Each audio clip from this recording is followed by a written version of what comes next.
I don't know if you'll believe me. Maybe I don't even care anymore. But if I stay quiet, then whatever I saw that night will be buried with me, and I can't let that happen. It started when I returned to Missouri, to the small, broken town where I grew up. Most people left years ago, when the last factory shut down and the houses began to rot like corpses on the hillside.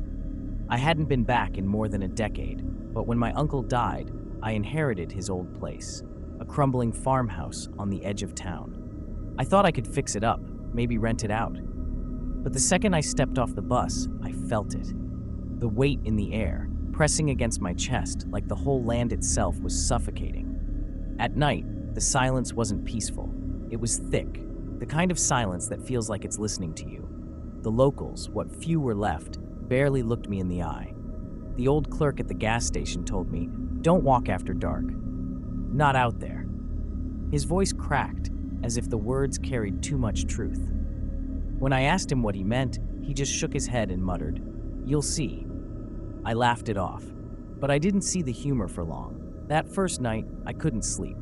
The walls groaned with every gust of wind, and somewhere outside I swore I heard footsteps crunching in the dirt. Not the sharp, fast steps of an animal, but the dragging rhythm of something massive, each footfall shaking faintly through the floorboards. I pressed my face against the cracked window. The moon hung low, drowning the fields in a pale, sick light.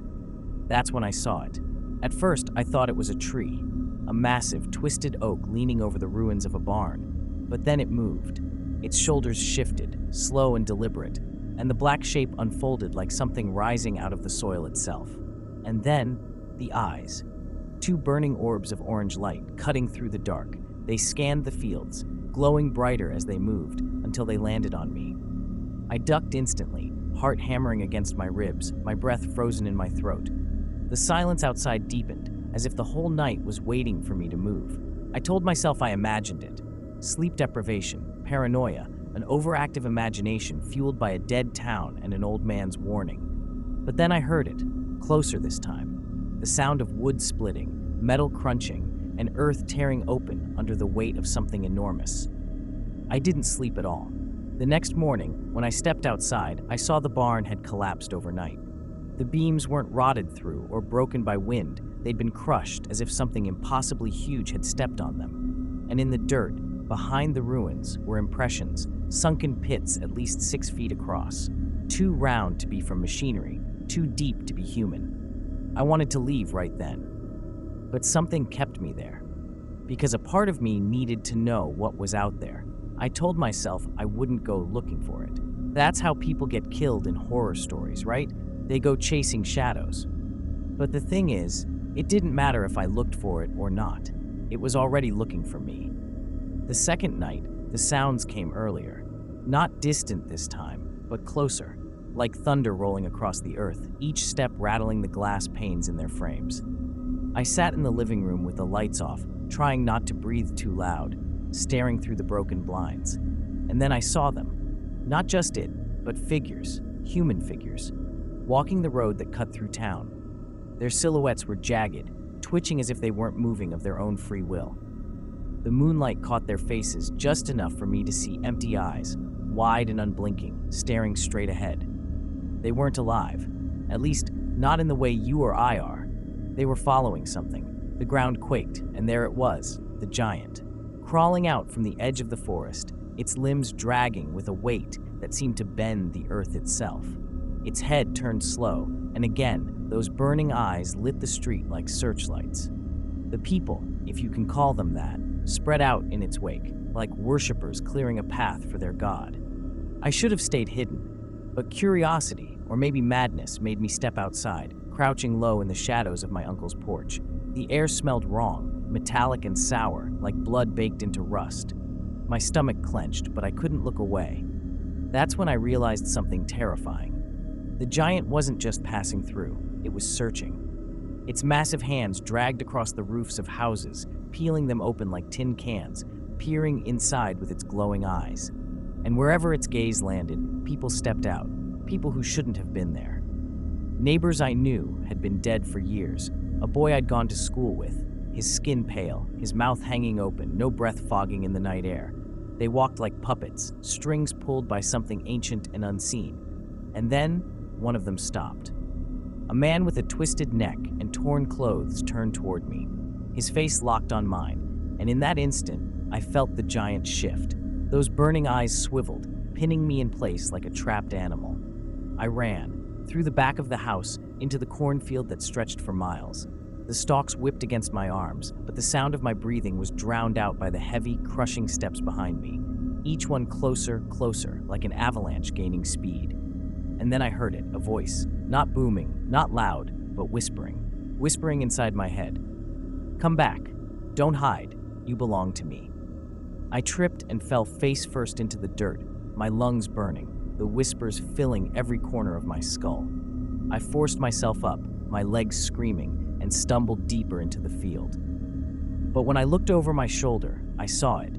Its towering frame outlined against the horizon, its hands stretching wide, dragging down into the corn as if it could tear the whole earth apart just to reach me. That's when I knew this wasn't just some monster wandering Missouri. It was hunting, and it had already chosen me. I don't remember how long I ran. Time doesn't move the same when you're convinced every second might be your last. My legs went numb, my throat raw from gasping, but still I kept moving. Behind me, the earth shook with that steady rhythm, those impossible footsteps that made the world feel fragile beneath me. Eventually, the cornfield ended. I stumbled out onto the broken road at the far edge of town, lit only by a thin strip of moonlight. That's when I realized the whispers hadn't stopped. They were louder, clearer. "You can't leave. You were always meant to see me." My head throbbed with the sound, like nails scraping against bone. I pressed my hands over my ears, but the voice was inside me now. It was using me.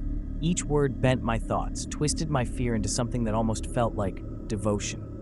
I staggered down the road, trying to fight it, when I noticed something horrifying. The houses, what was left of them, were filled with people. Figures standing in the shadows of doorways and windows, all staring out at me, lifeless, silent. Their eyes reflected faint glimmers of orange, like embers dying in ash. They weren't blocking my path. They were watching, waiting for me to fail.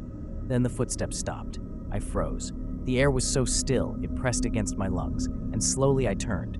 It was standing at the end of the street, taller than any building, its shape blotting out the stars.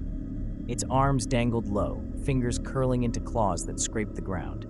And its face wasn't a face at all. It was a hollow mask of bark and rot, split open where a mouth should be, lined with jagged teeth like shards of stone. The eyes weren't just glowing, they were alive, swirling with fire, burning with something older than time itself. And then it leaned forward.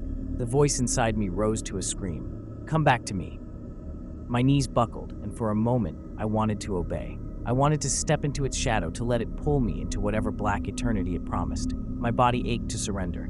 But then, I heard something else. My name, whispered, faint, from the tree line. A voice I recognized. My uncle's. He was dead, but still. I ran toward it, toward the woods. The giant roared. The sound wasn't sound, it was force.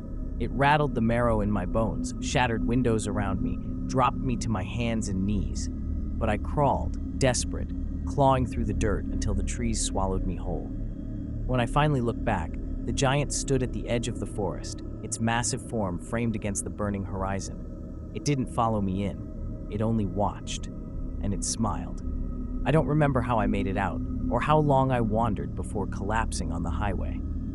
A trucker found me, shaking, bleeding, half delirious. They said I must have imagined it all, a breakdown, hallucinations, but they didn't see the footprints. They didn't smell the burnt earth, and they didn't hear the voice that still follows me, even now, whispering whenever the night grows too quiet. "You belong to me."